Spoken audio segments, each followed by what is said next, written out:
एक वचन मैं आज आपके सामने पढ़ूंगा और मैं आपसे कुछ क्वेश्चन पूछूंगा और आपने मुझे उसका आंसर देना है। आपको समझ आ रही है वचन? मैंने कहा कोई ऐसा सिचुएशन नहीं, कोई ऐसा सवाल नहीं, ना ही कोई ऐसी प्रॉब्लम है जिसका हल परमेश्वर ने बनाए बिना वो आपको दी हो।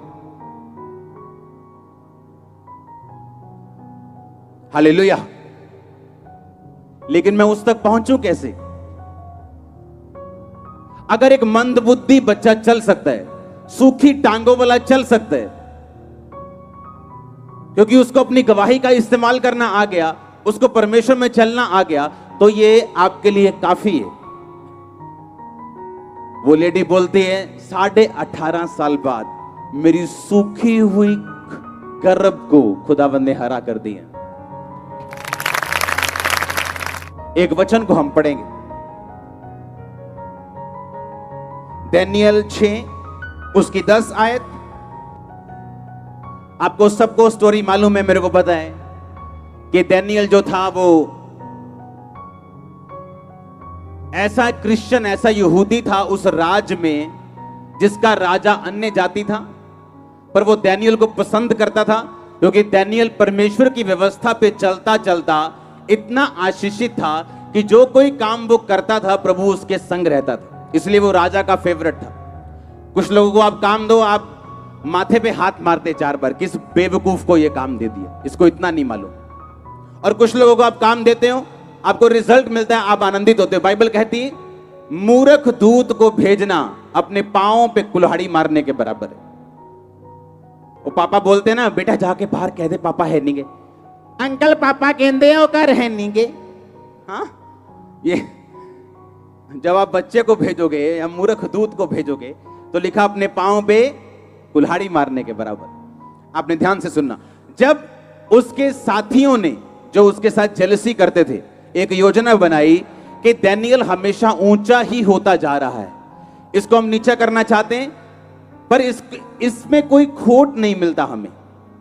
जब ये बिजनेस पे जाता है, अपनी नौकरी पे जाता है, अधिपति था, अधिपति का मतलब कि आप लगा सकते हो 120 अध्यक्ष थे, आप लगा सकते हो कि एक देश के 120 मंत्री थे और 120 मंत्रियों के 3 महामंत्री थे, उनमें से एक दानियेल था। उन्होंने कहा इसको कैसे डाउन करें। कहते इसको तुम डाउन नहीं कर सकते क्योंकि ये कभी भी रिश्वत नहीं लेता, कभी दोषी नहीं पाया गया। तो उन्होंने एक योजना बनाई कि राजा को बोलेंगे राजा अगले 30 दिन तक तेरे अलावा अगर कोई और तेरे राज में किसी और देवता की उपासना करे तो वो शेरों की मांद में डाल दिया जाए। राजा को समझ नहीं आई, राजा को उसने चने के झाड़ पे चढ़ा के फूकी दे के राजा नु तो साइन करवा ले कि राजा अब तू चेंज नहीं कर सकता। और बाइबल कहती है जब दानियेल को मालूम हुआ 10 आयत में कि उस पत्र पर साइन किए गए, हस्ताक्षर किए गए, तो वो अपने घर में गया जिसकी कोठड़ी की खिड़कियां यरूशलेम की ओर खुली रहती थी।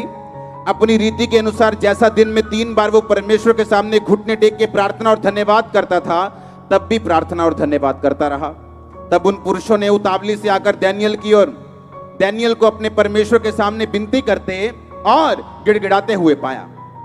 और राजा के पास उन्होंने कहा क्या तूने उस आज्ञा पत्र पर साइन नहीं किए थे कि 30 दिन तक तुझे छोड़ किसी मनुष्य या देवता से जो कोई विनती करेगा वो शेरों की मांद में डाल दिया जाएगा। सब बोलो आमीन। और लिखा दानियेल को शेरों की मांद में डाल दिया गया। क्या दानियेल को शेर खा पाए? ओके, ध्यान से सुनना, क्यों नहीं खा पाए। जब राजा गड्ढे के निकट आया तो दर्द भरी वाणी से चिल्लाने लगा और दानियेल से कहा, हे दानियेल, हे जीवते परमेश्वर के दास, क्या तेरा परमेश्वर जिसकी तू नित्य उपासना करता है तुझे सिंहों से बचा सका है? तब दानियेल ने राजा से कहा, हे राजा, तू युग युग जीवित रहे। मेरे परमेश्वर ने अपना दूत भेजकर सिंहों के मुंह को ऐसा बंद कर दिया कि उन्होंने मेरा कुछ भी नुकसान नहीं किया। इसका कारण यह है कि मैं उसके सामने निर्दोष पाया गया और हे राजा, तेरे सम्मुख भी मैंने कोई भी भूल नहीं की। सुनो ध्यान से, कहता मैं निर्दोष पाया गया। लास्ट लाइन में पढ़ता हूं 28 आयत। इस प्रकार दानियेल दारा राजा और खुसरू फारसी राजा, दोनों के राज्यों में सुख और चैन से रहा। सब बोलो आमीन। लिखा, राजा शोक भरी वाणी से सुबह आया। रात को राजा ने कोई सुख की वस्तु भोगी नहीं, कुछ नहीं किया। रात को ऐसे बेचैन पड़ा रहा। सुबह आके बोलता है, डैनियल, हे जीवते परमेश्वर के दास, क्या तेरा परमेश्वर जिसकी तू नित्य उपासना करता है तुझे शेरों से बचा सका? उसने कहा, हे राजा, शेरों ने मेरी कुछ भी हानि नहीं की। इसका कारण यह है कि मैं उसके सामने क्या पाया गया हूं? कैसे निर्दोष पाया गया? वो क्या काम करते हो? स्टील की पौड़ियाँ होती हैं, वो वाला काम करते हैं मैं और मेरा भाई। अपना काम है। हाँ। अगर तो ये 100 किलो की पौड़ी लगा के बोलेगा 120 किलो लग गया भाई, तो ये खुदा के सामने निर्दोष नहीं। और जब शेर आएंगे, कैंसर आएगा, एड्स आएगी, ये निर्दोष नहीं, ये दोषी। और ये चोरी अब इसको नुकसान नहीं करेगी, पर भरपाई का दिन आने वाला है। कौन नौकरी करता है आप में? कौन ड्राइवर है? हाँ, आप ड्राइवर हैं, आ जाओ। हाँ, आप भी ड्राइवर हैं, आ जाओ। क्या चलाते हैं आप? किसी की कार चलाते हैं? ट्रेन का ड्राइवर हूँ, कंट्रेन होटल। ओके, जब होटल वाले 500 रुपए देते हैं तेल डलवाने के लिए, कितने का डलवाते हो? मैं तो पूरा डलाता हूँ साहब। अच्छा, आप पूरा डलवाते, झूठ तो नहीं बोल रहे? कितने समझ रहे हैं? कंट्री वालों ने दिया, ये ले भाई 500 तेल, भाई गया आप। हाँ, ये भाई नहीं, कोई भी पेट्रोल पंप में, यार 400 तेल, पर्ची 500 दी कर दी थी अन्ना। हाँ, इसका मतलब हम निर्दोष नहीं। अब फर्क नहीं पड़ेगा, अब वो 100 रुपया मीठा लगेगा। पर जिस दिन शेर आया, जिस दिन मौत आई, जिस दिन कैंसर आया, आप मुंह उठाने के योग्य नहीं परमेश्वर के सामने। उसने कहा, मैं शेरों के मुंह से बचाया गया, शेरों ने मेरी कोई हानि नहीं की, क्योंकि इसका कारण यह है, मैं उसके सामने क्या पाया गया हूं? निर्दोष पाया गया हूं। मुझ में दोष नहीं निकला। मैं उसके सामने क्या पाया गया हूं? निर्दोष पाया गया हूं।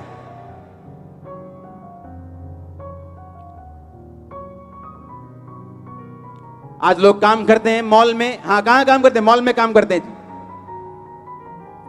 और बताओ, मॉल में काम करते हो, कितनी गर्लफ्रेंड बनाई है अपने शोरूम में तुमने?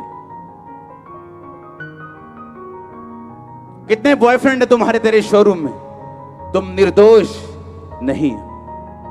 तब तो कुछ नहीं होगा ना, कुछ नहीं होगा, तुम एंजॉय करोगे।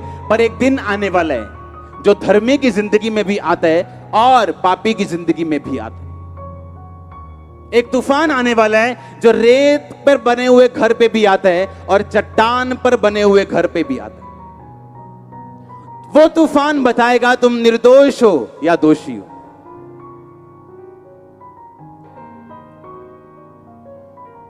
उसने कहा, मैं निर्दोष पाया गया हूं